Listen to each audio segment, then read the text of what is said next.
হাদির মাথায় নয়, ফ্যাসিস্টদের বিরুদ্ধে দাঁড়ানো অভ্যুত্থানের বুকে বুলেট। সার্জিস আলম। বিস্তারিত থাকছে প্রতিবেদনে। রাজধানীর রাজনীতিতে রক্তাক্ত বার্তা। ঢাকা ৮ আসনে সম্ভাব্য প্রার্থী ওসমান হাদির ওপর গুলি। নির্বাচনকে ঘিরে নতুন করে আতঙ্ক। জাতীয় সংসদ নির্বাচন সামনে রেখে রাজধানীর রাজনীতিতে যখন উত্তেজনা চূড়ায়, ঠিক তখনই ঢাকার একটি গুরুত্বপূর্ণ আসনে ঘটে গেল চাঞ্চল্যকর ও ভয়াবহ ঘটনা। ঢাকা ৮ আসনের সম্ভাব্য সংসদ সদস্য প্রার্থী ওসমান হাদি শুক্রবার বিকেলে সন্ত্রাসীদের গুলিতে গুরুতর আহত হয়েছেন। প্রকাশ্য রাস্তায় এই হামলার ঘটনা শুধু একটি ব্যক্তিকে লক্ষ্য করে নয়, বরং পুরো নির্বাচনী পরিবেশের নিরাপত্তা ও বিশ্বাসযোগ্যতাকে নতুন করে প্রশ্নের মুখে ফেলেছে। স্থানীয় সূত্রের বর্ণনায় জানা যায়, বিকেলের দিকে নিজ এলাকায় অবস্থানকালে হঠাৎ মোটরসাইকেলে করে আসা কয়েকজন দুর্বৃত্ত খুব কাছ থেকে তাকে লক্ষ্য করে গুলি চালায়। মুহূর্তের মধ্যে এলাকা জুড়ে আতঙ্ক ছড়িয়ে পড়ে। গুলিবিদ্ধ অবস্থায় রাস্তায় লুটিয়ে পড়েন ওসমান হাদি। উপস্থিত লোকজনের সহায়তায় দ্রুত তাকে ঢাকা মেডিকেল কলেজ হাসপাতালে নেওয়া হয়। চিকিৎসকরা জানিয়েছেন, তিনি আশঙ্কাজনক অবস্থায় চিকিৎসাধীন রয়েছেন। নির্বাচনী উত্তেজনার মধ্যে সহিংসতার ছায়া। ঢাকা ৮ আসন দীর্ঘদিন ধরেই রাজনৈতিকভাবে স্পর্শকাতর হিসেবে পরিচিত। এই আসনকে ঘিরে বিভিন্ন দলের অভ্যন্তরীণ ও আন্তদলীয় প্রতিযোগিতা বেশ কয়েক মাস ধরেই তীব্র হয়ে উঠছিল। রাজনৈতিক বিশ্লেষকদের মতে, নির্বাচন যত ঘনিয়ে আসে ততই এলাকায় প্রভাব বিস্তারকে কেন্দ্র করে অদৃশ্য সংঘাত দৃশ্যমান রূপ নিচ্ছে। ওসমান হাদি এই আসনে সম্ভাব্য প্রার্থী হিসেবে আত্মপ্রকাশ করার পর থেকেই মাঠ পর্যায়ে তার সক্রিয়তা চোখে পড়ছিল। জনসংযোগ, সাংগঠনিক তৎপরতা এবং স্থানীয় সমর্থকদের সক্রিয় উপস্থিতি তাকে আলোচনায় নিয়ে আসে। এর সঙ্গে সঙ্গে বাড়তে থাকে রাজনৈতিক প্রতিদ্বন্দ্বিতাও। অনেকের মতে এই প্রতিদ্বন্দ্বিতাই শেষ পর্যন্ত সহিংস রূপ নিতে শুরু করেছে। আগাম হুমকির অভিযোগ, আতঙ্কের আবহ। প্রত্যক্ষদর্শী এবং ওসমান হাদির ঘনিষ্ঠ কয়েকজন কর্মীর ভাষ্যানুযায়ী হামলার আগের কয়েকদিন ধরে তিনি নিরাপত্তা নিয়ে উদ্বিগ্ন ছিলেন। তাদের দাবি, স্থানীয় কিছু প্রভাবশালী সন্ত্রাসী চক্রের পক্ষ থেকে তাকে মৌখিক ও পরোক্ষ হুমকি দেওয়া হচ্ছিল। কেউ কেউ বলছেন, তাকে রাজনৈতিক কর্মকাণ্ড সীমিত করার জন্য চাপ দেওয়া হচ্ছিল। কিন্তু এসব অভিযোগের কোনো আনুষ্ঠানিক নথি বা স্বাধীন যাচাই এখনও পাওয়া যায়নি। আইন শৃঙ্খলা বাহিনীও এই মুহূর্তে এসব দাবির সত্যতা সম্পর্কে নিশ্চিত করে কিছু বলেনি। তবুও ঘটনাটি ঘটার পর আগাম হুমকির বিষয়টি নতুন করে আলোচনায় এসেছে। রাজনৈতিক দায়ের প্রশ্ন, নাম উঠে আসছে প্রতিদ্বন্দ্বীদের।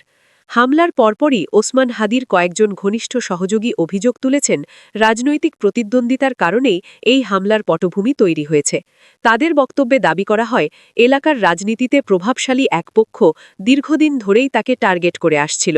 তারা বলছেন, ওই পক্ষের কিছু অনুসারী এলাকায় ভয়ভীতি সৃষ্টি করছিল এবং সহিংসতার পরিবেশ তৈরি করছিল।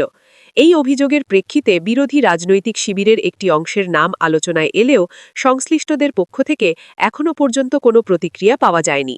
বিএনপি বা দলটির শীর্ষ নেতা মির্জা আব্বাসের দিক থেকেও রাত পর্যন্ত কোনো আনুষ্ঠানিক বক্তব্য আসেনি। রাজনৈতিক বিশ্লেষকরা বলছেন, এমন নীরবতা পরিস্থিতিকে আরও জটিল করে তুলছে এবং নানা জল্পনা-কল্পনার জন্ম দিচ্ছে।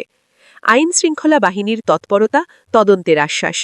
ঘটনার পরপরই পুলিশ ও অন্যান্য আইনশৃঙ্খলা রক্ষাকারী বাহিনী ঘটনাস্থল পরিদর্শন করেছে।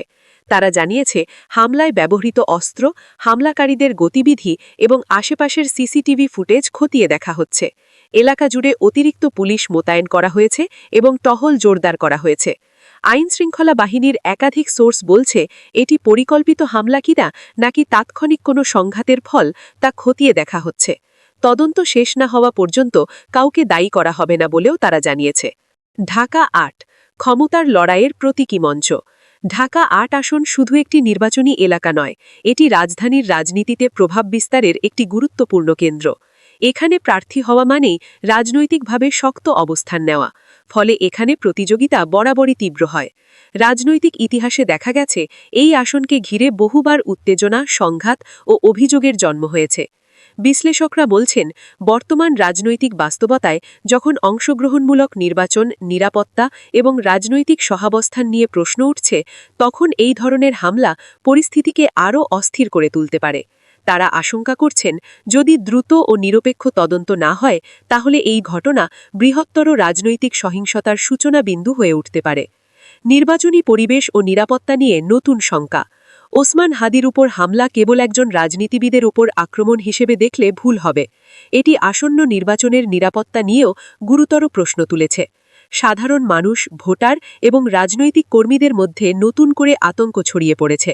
অনেকেই প্রশ্ন তুলছেন, যদি রাজধানীর গুরুত্বপূর্ণ আসনেই এভাবে গুলি চলে তাহলে দেশের অন্যান্য এলাকায় পরিস্থিতি কোথায় গিয়ে দাঁড়াবে।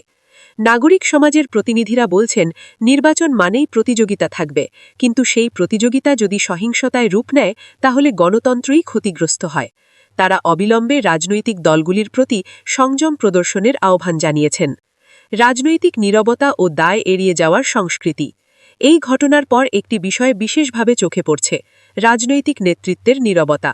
হামলার নিন্দা, সহমর্মিতা বা ঘটনার সুষ্ঠু তদন্তের দাবিতে এখনও বড় কোনো রাজনৈতিক বক্তব্য আসেনি। বিশ্লেষকরা বলছেন, এই নীরবতা রাজনৈতিক দায় এড়িয়ে যাওয়ার একটি পুরনো সংস্কৃতিরই প্রতিফলন। তারা বলছেন, রাজনৈতিক সহিংসতার ঘটনায় যদি সব পক্ষ স্পষ্ট অবস্থান না নেয় তাহলে অপরাধীরা উৎসাহ পায়। এতে ভবিষ্যতে আরও বড় ধরনের সহিংসতার ঝুঁকি তৈরি হয়। আহত প্রার্থীর অবস্থা এবং সমর্থকদের প্রতিক্রিয়া। ঢাকা মেডিকেল কলেজ হাসপাতালে ওসমান হাদির চিকিৎসা চলছে।